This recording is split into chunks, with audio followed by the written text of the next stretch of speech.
हमारे आज के पिटारे में एक बहुत ही निजी और दिल को छू लेने वाला दस्तावेज है। अच्छा। इसका शीर्षक है चलो माँ से पूछे कुछ सवाल। इसे @रूपम सिंह 238 ने लिखा है और इस पर तारीख है 17 अगस्त 1975 से 17 अगस्त 2025 तक। 50 साल। किसी स्वर्ण जयंती जैसा लगता है। हाँ, शायद वही इशारा है। और सच कहूं तो ये कोई लेख नहीं है, बल्कि सवालों की एक लड़ी है। और शायद यही इसकी सबसे बड़ी खूबी है। ये सवाल किसी संतान की तरफ से अपनी माँ के लिए हैं। बिल्कुल। ये वो सवाल हैं जो मतलब हम सब शायद अपनी माँ से पूछना चाहते हैं, पर कभी वो सही शब्द नहीं मिलते या सही मौका नहीं मिलता। हाँ, सही मौका नहीं मिलता। ये सवाल मातृत्व के उन अनकहे कोनों में झांकने की कोशिश है। बिल्कुल। तो आज हम इन्हीं सवालों के जरिए मातृत्व के इस सफर को समझने की कोशिश करेंगे। हमारा मकसद सिर्फ इन सवालों को पढ़ना नहीं है। नहीं, बल्कि इनमें जो एहसास छिपे हैं उनकी परतें खोलना है। ये कैसे एक औरत के माँ बनने की पूरी कहानी बयान करते हैं, उस पहले एहसास से लेके उस आखिरी पल तक। हाँ, तो चलिए इस भावनात्मक सफर पर निकलते हैं। चलिए, ये सवाल हमारे गाइड होंगे। तो इसका जो पहला ही सवाल है ना, उसने मुझे सच में चौंका दिया। अच्छा, क्या है? इसमें लिखा है, माँ बनने की खुशी को आपने कैसे संभाला था? और फिर क्या पांव तले जमीन खिसकने जैसा कुछ अनुभव हुआ था? मतलब खुशी को संभालना। हाँ, ये सोचने वाली बात है। मैंने तो कभी इस तरह सोचा ही नहीं। हम तो गम या मुश्किलों तो संभालते हैं, है ना? यही तो इस सवाल की गहराई है।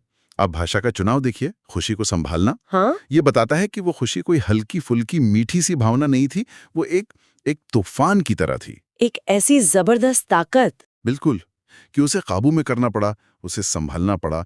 ये उस एहसास की वो जो इंटेंसिटी होती है, उसे दिखाता है कि वो खुशी इतनी बड़ी थी कि शायद इंसान का दिल और दिमाग उसे एक बार में समेट ही नहीं पा रहा था। और फिर उसी में दूसरा हिस्सा, पांव तले जमीन खिसकने जैसा कुछ अनुभव हुआ था। ये तो बिल्कुल उल्टी बात हो गई। एक तरफ खुशी का तूफान और दूसरी तरफ डर, घबराहट। और असल में जिंदगी के सबसे बड़े पल ऐसे ही तो होते हैं जी। वो कभी भी एक रंगी नहीं होते। सही बात है। यहाँ खुशी और डर एक ही सिक्के के दो पहलू हैं। पांव तले जमीन खिसकने का मतलब क्या है? यही कि जिस जमीन पर आप अब तक खड़े थे, आपकी पहचान, आपकी आजादी, आपकी जिंदगी, जीने का तरीका, हाँ, वो सब एक झटके में बदल गया। आपको पता चल गया कि अब आप वो इंसान नहीं रहेंगे जो आप कल तक थे। तो खुशी इस बात की है कि एक नई जिंदगी आ रही है, और डर इस बात का कि आपकी अपनी जिंदगी हमेशा के लिए बदलने वाली है। और ये दोनों एहसास एक साथ एक ही पल में मौजूद हैं। मतलब ये एक तरह का पहचान का संकट भी है। भले ही वो एक खुशी से पैदा हुआ हो। बिल्कुल। आपकी पुरानी पहचान एक तरह से खत्म होती है और एक नई की शुरुआत होती है। हाँ, और ये बात मुझे अगले सवाल पर ले जाती है जो इसी पहचान से जुड़ा है। लेखक पूछता है कि आपको लगा था कि आप एक आविष्कार करने जा रही हैं? आविष्कार। इस पृथ्वी लोक को आप एक नया उपहार देने जा रही हैं। आविष्कार कितना पावरफुल शब्द है। बहुत ज्यादा। आमतौर पर हम बच्चे के जन्म को एक कुदरती प्रक्रिया, एक बायोलॉजिकल प्रोसेस की तरह देखते हैं। जी। लेकिन आविष्कार शब्द इसे एक बिल्कुल नया दर्जा दे देता है। आविष्कार क्या होता है? कोई ऐसी चीज बनाना जो पहले थी ही नहीं। हाँ, जो पहले दुनिया में थी ही नहीं, एकदम नई, अनूठी। तो ये सवाल कह रहा है कि एक माँ सिर्फ एक बच्चे को जन्म नहीं दे रही, वो एक नई संभावना, एक नई दुनिया का आविष्कार कर रही है। ये मातृत्व को सृजन यानी क्रिएशन के सबसे ऊंचे दर्जे पर रख देता है। ये दिलचस्प है। और आविष्कार शब्द में एक अकेलापन भी तो छिपा है ना? अकेलापन कैसे? जैसे एक वैज्ञानिक अपनी लैब में अकेले ही कुछ नया बनाता है, तो ये एहसास भी तो होगा कि ये सफर, ये सृजन आप बिल्कुल अकेले कर रहे हैं। आपके शरीर के अंदर जो हो रहा है उसे कोई और ठीक उसी तरह महसूस नहीं कर सकता। वाह, ये बहुत अच्छा नुक्ता उठाया आपने। बिल्कुल, वो एक बहुत ही निजी और हाँ, अकेली यात्रा भी है। और इसी से जुड़ा वो अगला सवाल है जो इस निजी अनुभव को और भी गहरा बना देता है। आईने में खुद को देख कितनी बार शर्माई थी?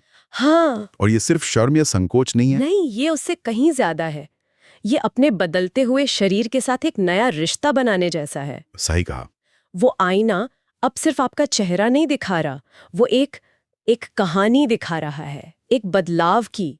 वो शर्म शायद इस बात की है कि आपका शरीर अब सिर्फ आपका नहीं रहा, वो किसी और का घर भी बन गया है। बिल्कुल, वो एक आश्चर्य से भरी हुई शर्म है।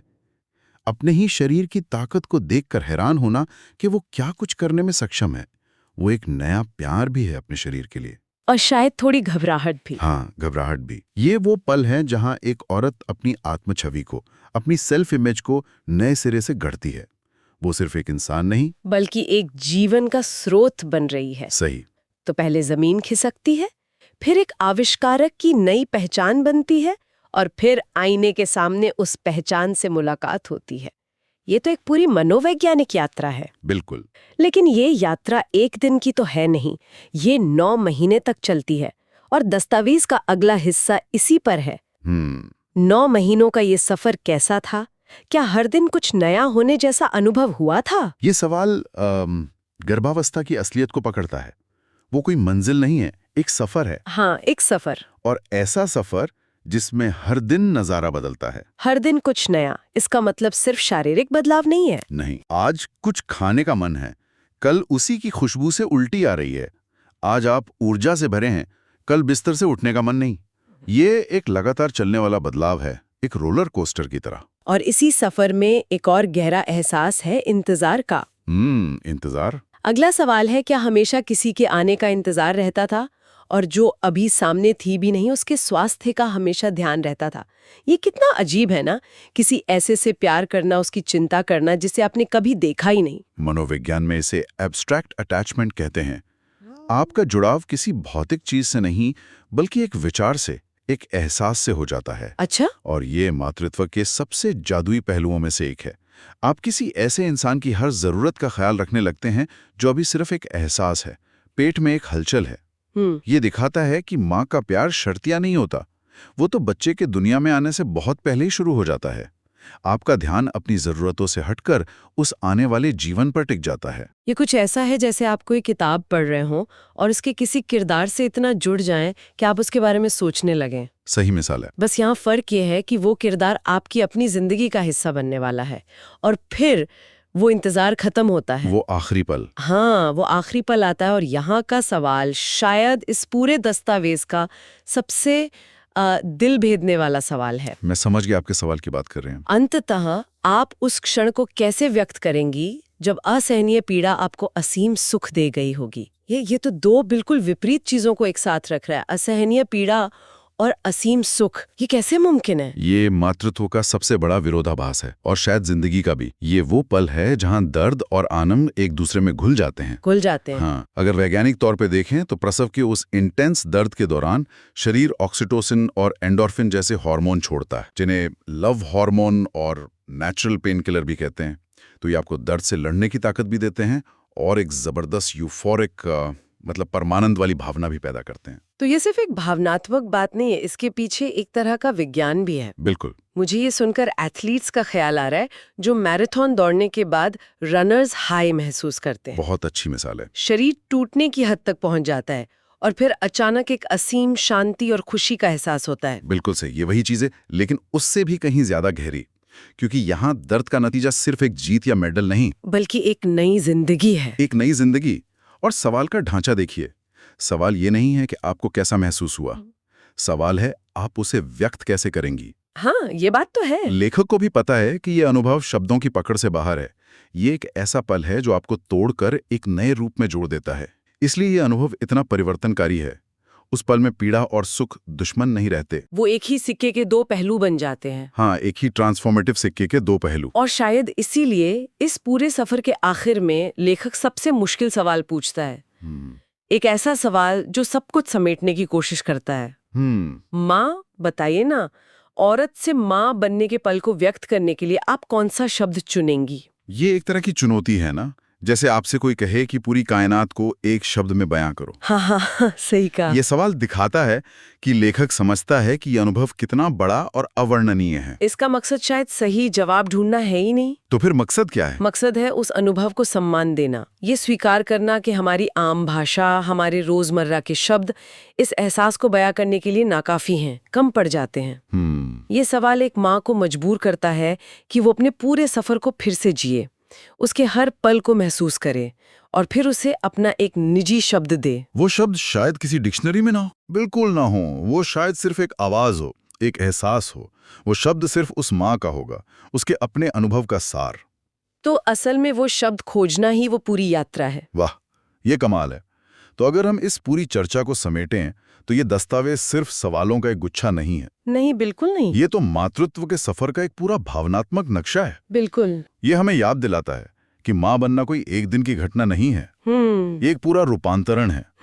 ये खुशी को संभालने की चुनौती से शुरू होता है, फिर एक आविष्कारक की तरह कुछ नया बनाने के एहसास तक जाता है, फिर 9 महीने के इंतजार और जुड़ाव से गुजरता है, और असहनीय पीड़ा से पैदा हुए असीम सुख के विरोधाभास पर पहुंचता है। और अंत में ये सब कुछ इतना बड़ा है कि उसे किसी एक शब्द में बांधा ही नहीं जा सकता। स्रोत में एक बहुत ही खूबसूरत सुझाव भी है। लेखक कहते हैं कि इन सवालों को अपनी माँ से पूछिए, उनकी यादों को ताज़ा कीजिए और उनका शुक्रिया अदा कीजिए। ये से हाँ, जरा उस पल के बारे में सोचिए, जब एक माँ उस असहनीय पीड़ा से असीम सुख के पल में होती है और पहली बार अपने बच्चे को देखती है। उस माँ के मन में उस नई जिंदगी के लिए, उस आने वाले भविष्य के लिए क्या सवाल उठते होंगे? उसने अपनी संतान से मन ही मन क्या पूछा होगा? ये तो मैंने सोचा ही नहीं कि उस पल में माँ भी तो सवाल पूछ सकती है। बिल्कुल। और वो नया जीवन जो अभी-अभी दुनिया में आया है, वो खुद अपने अस्तित्व से इस दुनिया के सामने क्या सवाल रखता है? वाह! इन सवालों की दिशा को पलट देना हमें उस पल की गहराई को एक बिल्कुल नए तरीके से सोचने पर मजबूर करता है। ये सिर्फ माँ के अतीत की कहानी नहीं है, ये आने वाले भविष्य का पहला सवाल भी है। और शायद यही वो सवाल है जिस पर हम सबको सोचना चाहिए।